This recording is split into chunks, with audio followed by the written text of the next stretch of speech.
ప్రత్యేక తెలంగాణ రాష్ట్రం కోసం 2011 ప్రాంతాల్లో సాగిన తెలంగాణ ఉద్యమంలో పాల్గొన్న ఆ రోజుల్లో ఉద్యోగులు పెద్ద ఎత్తున క్రియాశీలక పాత్ర పోషించారు. ఉద్యమంలో భాగంగా సకల జనుల సమ్మె నిర్వహించిన సందర్భంగా బస్సులను అడ్డుకున్న క్రమంలో వారిపై కేసులు నమోదు కావడం జరిగింది. అయితే ఆ కేసులు 2011 తర్వాత ఇటీవలే దాదాపు ఒక 2-3 నెలల క్రితమే వారికి కోర్టు నుండి సమన్లు కూడా హాజరు కావడం జరిగింది. గౌరవ న్యాయస్థానాలకు వారు ఈ రోజు ఇదివరకు కూడా ఒక పేషీకి హాజరయ్యారు. ఇవాళ కూడా ఒక పేషీకి హాజరు కావడానికి వచ్చి ఇప్పుడే గౌరవ న్యాయస్థానంలో హాజరై బయటికి వచ్చారు. వాళ్ళు ప్రస్తుతం మన దగ్గర ఉన్నారు.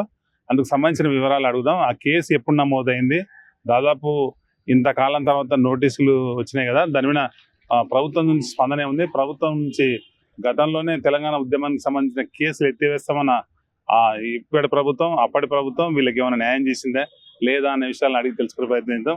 ముందుగా సంఘ నాయకులు ఉన్నారు, చరణాయక్ గారు సీనియర్ నాయకులు, వారు తెలంగాణ ఉద్యమంలో వారి పాత్ర ఏనలేనిది, వారు ప్రస్తుతం ఉన్నారు. అని చెప్పండి, కేసు ఎప్పటిది? ఈ కేసు ఈరోజు గౌరవ కోర్టుకు రెండవసారి మేము హాజరు కావడం జరిగింది. ఇది 2011 సకల జనుల సమ్మె జరుగుతున్న క్రమంలో ఆ రోజు జేఏసీ నాయకులుగా ఆర్టీసీ కార్మికుల యొక్క పిలుపు మేరకు అక్కడికి వెళ్ళి బస్టాండ్ ఆవరణకి వెళ్ళి సంఘీభావం తెలపడం జరిగింది. ఆ సందర్భంగా మమ్మలను 2వ పట్టణ పోలీస్ స్టేషన్ మహబూబ్నగర్ వారు పోలీస్ స్టేషన్ తీసుకొచ్చి కూర్చోబెట్టిండ్రు. రమారమి పొద్దున 11 గంటల నుంచి సాయంత్రం 5 గంటల వరకు కూర్చోబెట్టిండ్రు. దాని తర్వాత ఎన్నో కేసులు జరిగినాయి. ఈ కేసుతో పాటు మా మీద 16 కేసుల వరకు ఉన్నాయి. రైల్వే కేసులు ఉన్నాయి. సికింద్రాబాద్ తిరిగినాం. సికింద్రాబాద్లో సొంత పూచికత మీద ఒకరొకరం 2-2 వేలు కట్టుకొని బయటకు వచ్చినాం. దాని తర్వాత తెలంగాణ రాష్ట్రం రావడం, తెలంగాణ ప్రభుత్వం అన్ని కేసులు కూడా కొట్టేస్తున్నాం, మాఫీ చేస్తున్నాం చెప్పడం, మా మీద ఉన్న జైలుకైన కేసులు అన్ని కూడా మాఫీ కావడం జరిగింది.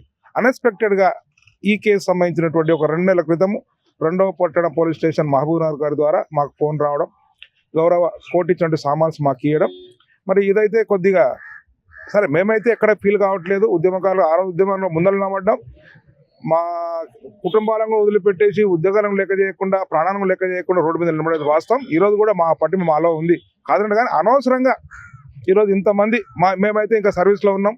మా మహిళామూర్తులు కూడా సర్వీస్లో ఉన్నారు. కొంతమంది 75-80 సంవత్సరాల పైచిలకు వయసు ఉన్న వాళ్ళు ఈ రోజు కోర్టులో దాదాపు 2 గంటల పాటు మేము నిలబడ్డాం.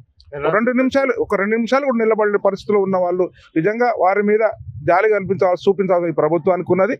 ఎవరా ఎస్పీ గారు స్పందిస్తారా, డీజీపీ గారు స్పందిస్తారా, ఎమ్మెల్యే గారు స్పందిస్తారా అనేది పక్కన పెడితే వెంటనే ఈ కేసుని ఎప్పుడైతే ఉద్యమ కేసులు మాఫీ దాంట్లో భాగంగానే మాఫీ చేయవలసిన అవసరం ఉంది. ఏది ఏమైనా ఇదైతే బాధాకరమైన విషయం. ఎందుకంటే సొంతం మా పర్సనల్ కొన్ని సెలవులు కూడా ఈరోజు కోర్టు కోసం మా సెలవులు అన్నీ వినియోగించుకోవడం కొద్దిగా మంచిగా అనిపించట్లేదు. ప్రభుత్వం వెంటనే స్పందించాలని మీ ద్వారా తెలియజేస్తా ఉన్నాం. పోలీసు శాఖ యొక్క నిర్లక్ష్యం వల్లనే 2011లో జరిగినటువంటి ఆ కేసును 2022లో ఛార్జ్ షీట్ వేయడమే దీని ప్రధాన కారణం అనుకుంటున్నా.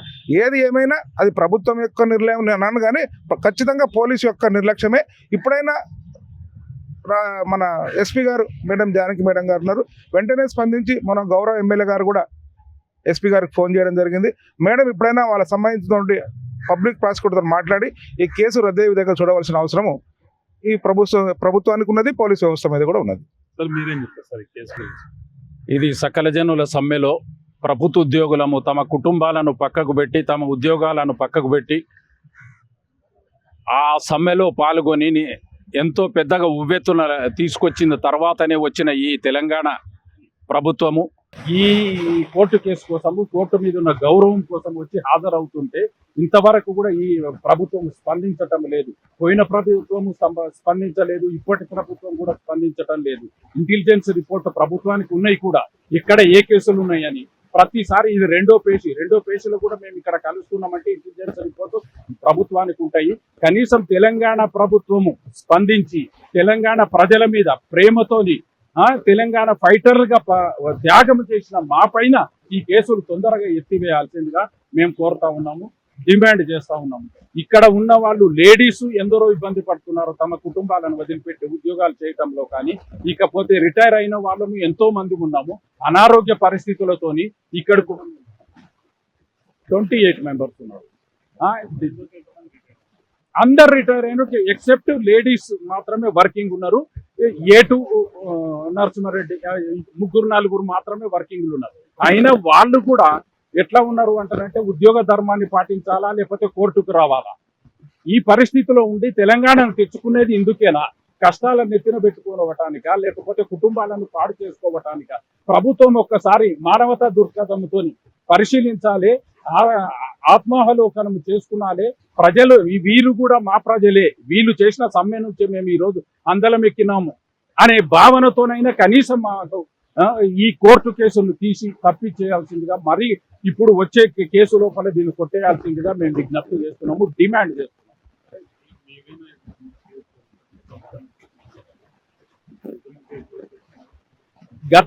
గత ప్రభుత్వమే ఉద్యమంలో పాల్గొన్న కేసులన్నీ ఎత్తివేస్తున్నామని అప్పుడు ఆ ప్రభుత్వం ప్రకటించినప్పుడు ఇది కూడా పోవాలి. కానీ మరి ఈ ప్రభుత్వ నిర్లక్ష్యమా, పోలీస్ నిర్లక్ష్యమా, కోర్టు నిర్లక్ష్యమా ఎవరికి అర్థం కాకుండా సంబంధం మాకు వచ్చినాయి.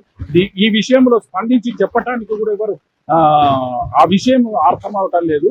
కాబట్టి ఇప్పుడైనా కానీ ప్రభుత్వానికి మించింది లేదు. ఇంటెలిజెన్స్ రిపోర్ట్ ఉన్నాయి, ఇప్పుడు కూడా ఇంటెలిజెన్స్ రిపోర్ట్ ఉంటాయి. దయచేసి డీజీపీ గారిని, సీఎం గారిని, గవర్నర్ గారిని, హోమ్ మినిస్టర్ గారిని విజ్ఞప్తి చేసేది అంతా ఒకటే.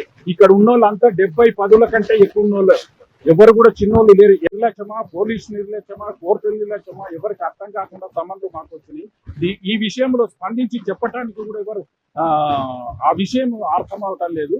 కాబట్టి ఇప్పుడైనా కానీ ప్రభుత్వానికి మించింది లేదు. ఇంటెలిజెన్స్ రిపోర్ట్ ఉన్నాయి, ఇప్పుడు కూడా ఇంటెలిజెన్స్ రిపోర్ట్ ఉంటాయి.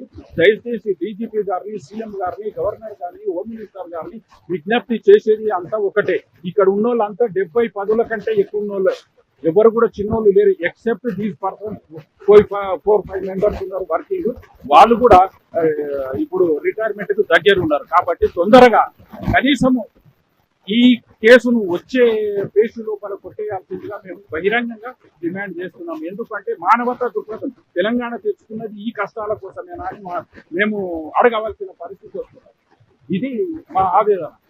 ఇది ఉంది అన్న విషయం మాకు తెలిసేలోపు ఏం జరిగిందంటే అటెండ్ కావాలని ఒక విషయానికి మేము ఒక్కొక్కసారి ఏదో షాక్ లో ఉన్నాం సార్. అంతా ఎంప్లాయీస్, మీ లేడీస్ ఎంప్లాయీస్ మమ్మల్ని ఎట్లా చూస్తున్నారంటే మీరు కోర్టు పోతున్నారా, మీరు కోర్టుకు అటెండ్ అవుతున్నారా? సరే, కోర్టుకు అటెండ్ అవ్వడంలో మేము ఏదో హత్యా ప్రయత్నం చేసినాము లేదా దొంగతనం చేసినాము అనే రూమర్స్ స్టార్టింగ్ అనిపించినాయి. కానీ ఇప్పుడైతే మాకు గర్వంగా ఫీల్ అవుతున్నాం, తెలంగాణ ఉద్యమంలో మా పాత్ర కూడా ఉంది అని. ఎంప్లాయీస్ కాబట్టి లీవ్స్ లాస్ట్ మూమెంట్ లో లీవ్స్ అడగడం కొద్దిగా ఇబ్బంది అవుతుంది. రిటైర్మెంట్కి నా ఫ్రెండ్ రిటైర్మెంట్ 8 months లో ఉంది. మేము ఒక పోలీస్ అమరవీరుల భార్యలం సార్, గర్వంగా చెప్పుకుంటున్నాము. మా భర్తలు ఈ తెలంగాణలో అమరులైనరు. ఈరోజు మా తెలంగాణ కోసం మేము కూడా పోరాటం చేస్తున్నాం, దాంట్లో ఉన్నామని చెప్పేసి సగర్వంగా చెప్పుకోగలుగుతున్నాము. ఇంకోటి ఏంటంటే గవర్నమెంట్ ఎంప్లాయీస్ని గవర్నమెంటే మా మీద సానుభూతి చూపించి, చొరవ చూపించి, మన ఎస్పీ గారు కానీ, మన ఎమ్మెల్యే గారు కానీ ఈ కోర్టు కేసు నుంచి మమ్మల్ని విముక్తులను చేస్తారని ఆశిస్తూ ధన్యవాదాలు. ఇక్కడ పరిస్థితి చాలా ఎమోషనల్ గా ఉంటుంది. చాలా మంది మహిళా ఉద్యోగులకి చాలా ఆలోచన తెలంగాణ ఉద్యమంలో పాల్గొనడం తమకు ఎంతో సంతోషాన్ని ఇచ్చిందని. అయితే అకస్మాత్తుగా దాదాపు 2011 తర్వాత 2024 శివరాత్రులలో సమస్య రావడం, వెళ్ళడం తమకు ఏమి ఇబ్బంది లేదు. కానీ చాలా మంది రిటైర్డ్ అయిన ఉద్యోగులు కూడా అవసరం పడుతున్నారు. కనీసం నిలబడలేని ఉద్యోగులు, నిలబడలేక అనారోగ్య పరిస్థితులు ఉద్యోగులు చాలా ఇబ్బందులు ఉన్నారని తక్షణమే ప్రభుత్వం జోక్యం చేసుకుని తెలంగాణ ఉద్యమం సందర్భంగా నమోదైన